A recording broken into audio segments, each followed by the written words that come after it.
നമസ്കാരം.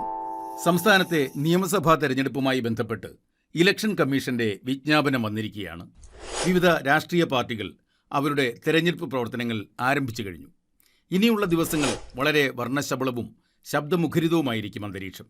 കാരണം തിരഞ്ഞെടുപ്പ് എന്ന് പറയുന്നത് ജനാധിപത്യ പ്രക്രിയയുടെ ഏറ്റവും ആവശ്യമായ ഒരു ഘടകമായതുകൊണ്ട് തന്നെ എല്ലാ രാഷ്ട്രീയ പാർട്ടികളും അധികാരമുറപ്പിക്കാൻ വേണ്ടിയുള്ള നെട്ടോട്ടത്തിലാണ് ഇനിയുള്ള ദിവസങ്ങൾ.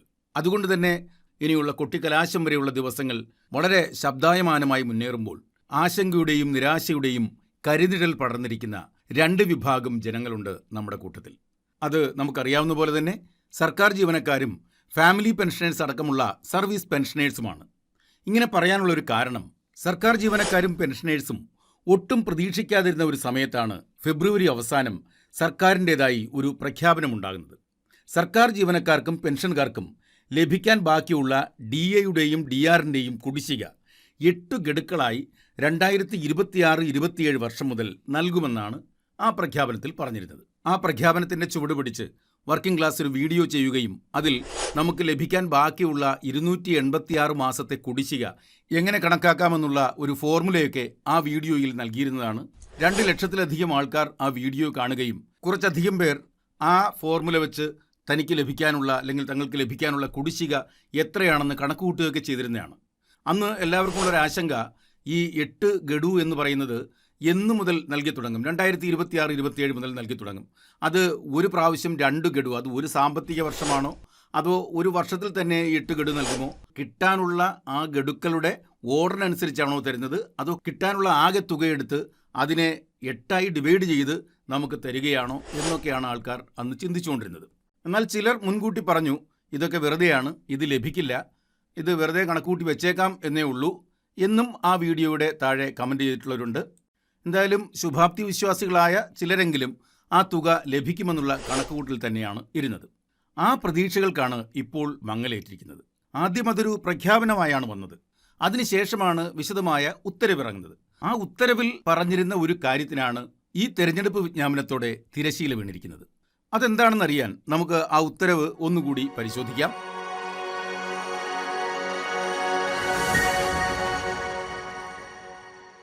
ഇതാണ് ഫിനാൻസ് ഡിപ്പാർട്ട്മെൻറ്റ് പുറപ്പെടുവിച്ച ആ ഉത്തരവ്. Payment of arrears of dearness allowance to state government employees and dearness relief to state service pensioners or family pensioners orders ഇഷ്യൂഡാണ്. അതിൻ്റെ GOP നമ്പർ 44/2026, ഡേറ്റഡ് 6/3/2026. അപ്പോൾ പ്രഖ്യാപനം വരുന്നത് ഇതിനു മുന്നെയാണ്, ഫെബ്രുവരി അവസാനം വന്നു. അതൊരു ഓർഡറായി ഇറങ്ങിയത് 6/3/2026 അപ്പോൾ ആദ്യത്തെ ആ വീഡിയോ ചെയ്യുന്ന സമയത്ത് ഈ പ്രഖ്യാപനത്തെക്കുറിച്ച് മാത്രമേ പറയാൻ കഴിഞ്ഞിരുന്നുള്ളൂ. അതിൻ്റെ ഓർഡറായി വന്നിട്ടുണ്ടോ എന്നുള്ള പല സംശയങ്ങളും പലരും ചോദിച്ചിരുന്നു. ആ ഓർഡറിൻ്റെ ഒരു നമ്പരെങ്കിലും കൊടുക്കാൻ കഴിഞ്ഞത് 6/3/26 ശേഷമാണ്. അപ്പോൾ ഈ ഉത്തരവിൻ്റെ പ്രധാന ഭാഗങ്ങൾ മാത്രം നമുക്കൊന്ന് പരിശോധിക്കാം. ഇതിലെ ആദ്യ പാരഗ്രാഫിൽ പറഞ്ഞിരിക്കുന്നത് DAയും DRും ആർക്കൊക്കെയാണ് എൻഹാൻസ് ചെയ്ത് ഉത്തരവായിട്ടുള്ളതെന്നാണ്. അത് 4 മുതൽ 10 വരെയുള്ള ഉത്തരവ് പ്രകാരം നമുക്കറിയാം 2024 മാർച്ച് മാസം വന്ന ആദ്യ ഉത്തരവ് മുതലാണ് നമ്മുടെ DA എൻഹാൻസ് ചെയ്തുകൊണ്ടുള്ള ഉത്തരവ് വന്നത്. ആ ഉത്തരവുകൾ പ്രകാരം ജീവനക്കാരുടെയും പെൻഷനേഴ്സിൻ്റെയും DA എൻഹാൻസ് ചെയ്തിട്ടുള്ളതായിട്ടാണ് ആദ്യത്തെ പാരഗ്രാഫിൽ പറഞ്ഞിരിക്കുന്നത്. ഇതിൻ്റെ രണ്ടാമത്തെ പാരഗ്രാഫിൽ പറഞ്ഞിരിക്കുന്നത് എന്തുകൊണ്ട് ഈ DA യഥാസമയം നൽകാൻ കഴിഞ്ഞില്ല, അതുപോലെ തന്നെ ഇതിൻ്റെ അരിയേഴ്സ് എന്തുകൊണ്ട് യഥാസമയം നൽകാൻ കഴിഞ്ഞില്ല എന്നാണ് ഈ രണ്ടാമത്തെ പാരഗ്രാഫിൽ പറയുന്നത്. അതിന് കാരണമായി പറയുന്നത് COVID-19 ഉണ്ട്, അതുപോലെ തന്നെ നാച്ചുറൽ കലാമിറ്റീസ് ഉണ്ട്. ഇതെല്ലാം കൊണ്ട് ഗവൺമെൻറ്റിന് ഇത് യഥാസമയം ഡിസ്ബേഴ്സ് ചെയ്യാൻ കഴിഞ്ഞില്ല. അത് രണ്ടാമത്തെ പാരഗ്രാഫ്. മൂന്നാമത്തെ പാരഗ്രാഫിലാണ് ഗവൺമെൻറ് ഈ കിട്ടാനുള്ള അരിയേഴ്സ് മുഴുവൻ 8 ഗഡുക്കളായി നൽകാമെന്ന് പറഞ്ഞിരിക്കുന്നത്.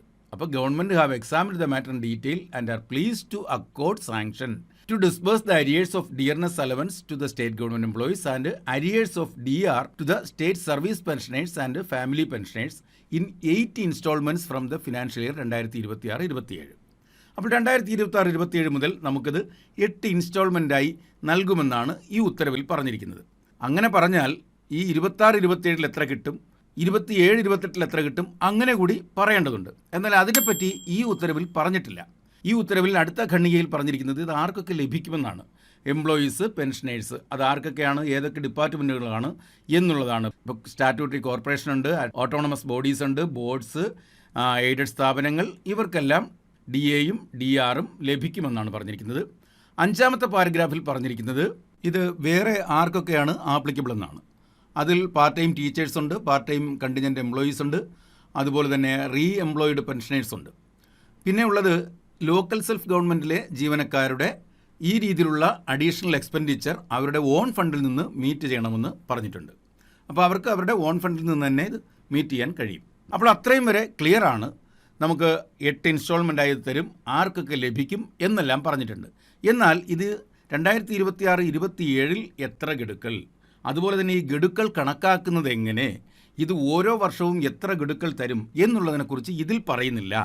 അതിനുവേണ്ടിയാണ് 6ാമത്തെ പാരഗ്രാഫിൽ പറയുന്നത് detailed orders regarding the disbursement of arrears of dearness allowance and dearness relief will be issued later എന്നാണ് പറയുന്നത്. ഇതുമായി ബന്ധപ്പെട്ട് ഇനി ഒരു ഉത്തരവുണ്ടാകും. ആ ഉത്തരവിലാണ് ഇതിൻ്റെ ഡീറ്റെയിൽസ് നൽകുന്നത് എന്നാണ് പറയുന്നത്. ആ ഉത്തരവാണ് ഈ ഇലക്ഷൻ വിജ്ഞാപനത്തിന് മുമ്പ് വരേണ്ടിയിരുന്നത്. അത് വരാത്തത് കൊണ്ടാണ് നമ്മൾ പറയുന്നത് ഈ പ്രതീക്ഷയുമായിരുന്ന ജീവനക്കാർക്കും പെൻഷൻകാർക്കും വലിയ നിരാശയാണ്, വലിയ ആശങ്കയാണ് ഇത് സംബന്ധിച്ച് ഉണ്ടായിട്ടുള്ളത്. നമ്മൾ വിചാരിച്ചിരുന്നത് തിരഞ്ഞെടുപ്പ് വിജ്ഞാപനം വരുന്നതിന് മുൻപ് തന്നെ ഇതിനെക്കുറിച്ചുള്ള വിശദമായ ഉത്തരവ് വരുമെന്നാണ്. കഴിഞ്ഞ ദിവസങ്ങളിൽ അടുപ്പിച്ചടുപ്പിച്ചുള്ള ദിവസങ്ങളിൽ മന്ത്രിസഭാ യോഗങ്ങൾ നടന്നിരുന്നു. ആദ്യത്തെ ദിവസത്തെ യോഗത്തിൽ നമ്മുടെ ജീവനക്കാരുടെ കാര്യമൊന്നും പറഞ്ഞില്ല. അപ്പോൾ തൊട്ടടുത്ത ദിവസം എന്തെങ്കിലും പറയും, ഈ അരിയേഴ്സിനെ കുറിച്ചുള്ള പുതിയ ഓർഡറിനെക്കുറിച്ച് എന്തെങ്കിലും പറയും എന്ന് വിചാരിച്ചിരുന്നു. ആ മന്ത്രിസഭാ യോഗത്തിലും അതിനെക്കുറിച്ച് ഒന്നും പറഞ്ഞില്ല. ഇങ്ങനെ അടുപ്പിച്ചടുപ്പിച്ച് മന്ത്രിസഭാ യോഗങ്ങൾ ഉണ്ടായെങ്കിലും ജീവനക്കാരുടെ കാര്യം മറന്നുപോയതാണോ, എന്താണ് സംഭവിച്ചതെന്ന് ആർക്കും അറിയില്ല. ഈ അരിയേഴ്സിൻ്റെ കാര്യത്തിൽ ആകെ നിരാശയിലാണ് എന്ന കാര്യം പറയാതിരിക്കാൻ നിവൃത്തിയില്ല. കാരണം വർക്കിംഗ് ക്ലാസിൻ്റെ ഒരു വീഡിയോ തന്നെ ഇത്രയും ആൾക്കാർ കാണുമ്പോൾ എന്നെപ്പോലുള്ള എത്രയോ യൂട്യൂബേഴ്സ് ഇതുമായി ബന്ധപ്പെട്ട് വിവിധ പ്രതീക്ഷകൾ നമ്മുടെ ജീവനക്കാർക്കും പെൻഷനേഴ്സിനും പങ്കുവച്ചിട്ടുണ്ട്. അവരെല്ലാവരും കൂടി നൽകിയ ആ പ്രതീക്ഷകൾക്കാണ് ഇപ്പോൾ മങ്ങലേറ്റിരിക്കുന്നത്. അതുകൊണ്ട് തന്നെ വർക്കിംഗ് ക്ലാസിൻ്റെ ആ വീഡിയോ നിങ്ങൾക്ക് ഏതെങ്കിലും തരത്തിലുള്ള പ്രതീക്ഷകൾ നൽകിയിട്ടുണ്ടെങ്കിൽ അതിൽ വർക്കിംഗ് ക്ലാസ്സിനുള്ള ഖേദം ഈ അവസരത്തിൽ പ്രകടിപ്പിക്കുകയാണ്. അത് പ്രകടിപ്പിക്കാതിരിക്കാൻ സാധ്യമല്ല. കാരണം ഇത്രയും അധികം പ്രതീക്ഷയിലിരുന്ന ജീവനക്കാർക്കാണ് ഈ ഒരു തിരഞ്ഞെടുപ്പ് വിജ്ഞാപനത്തോടുകൂടി നിരാശപ്പെടേണ്ടി വന്നത്. അപ്പോൾ വർക്കിംഗ് ക്ലാസ് ഈ വീഡിയോ കൊണ്ട് മറ്റൊന്നും ഉദ്ദേശിച്ചിട്ടില്ല. വർക്കിംഗ് ക്ലാസിൻ്റെ വീഡിയോ കാണുന്ന ജീവനക്കാരും പെൻഷൻകാരും അവർക്ക് പല രാഷ്ട്രീയമുണ്ടാകാം, അവരെല്ലാം പല സംഘടനകളിൽ പ്രവർത്തിക്കുന്നതാകാം. ആരെയും വേദനിപ്പിക്കാൻ ഉദ്ദേശിച്ചിട്ടില്ല, അല്ലെങ്കിൽ ആരെയും സന്തോഷിപ്പിക്കാനും ഉദ്ദേശിച്ചിട്ടില്ല. ജീവനക്കാരുടെയും പെൻഷൻകാരുടെയും കാര്യങ്ങൾ സംസാരിക്കുന്ന ഒരു ചാനൽ എന്നുള്ള നിലയിൽ ഈ രീതിയിലുള്ള ഒരു ഉത്തരവ് വരാതെ പോയതിൻ്റെ നിരാശ നിങ്ങളോടൊപ്പം ഞാനും പങ്കുവയ്ക്കുകയാണ്. വർക്കിംഗ് ക്ലാസ്സിന് ജീവനക്കാരും പെൻഷൻകാരും നിലവിൽ തന്നുകൊണ്ടിരിക്കുന്ന സപ്പോർട്ട് തന്നെ തുടർന്നും തരണമെന്ന് അഭ്യർത്ഥിക്കുകയാണ്. വർക്കിംഗ് ക്ലാസ്സിൻ്റെ വീഡിയോകൾ ഇഷ്ടപ്പെടുന്നുണ്ടെങ്കിൽ വീഡിയോകൾക്ക് ഒരു ലൈക്ക് തരിക. സബ്സ്ക്രൈബ് ചെയ്തിട്ടില്ലാത്തവരാണ് ഇത് കാണുന്നുണ്ടെങ്കിൽ ചാനലൊന്ന് സബ്സ്ക്രൈബ് ചെയ്തേക്കുക. ഇത്തരം അറിവുകൾ പരമാവധി ആൾക്കാർക്ക് ലഭിക്കട്ടെ. അതിനുവേണ്ടി ഈ വീഡിയോയെ ഒന്ന് ഷെയർ ചെയ്യുക. അടുത്തൊരു വീഡിയോയുമായി കാണും വരെ നന്ദി, നമസ്കാരം.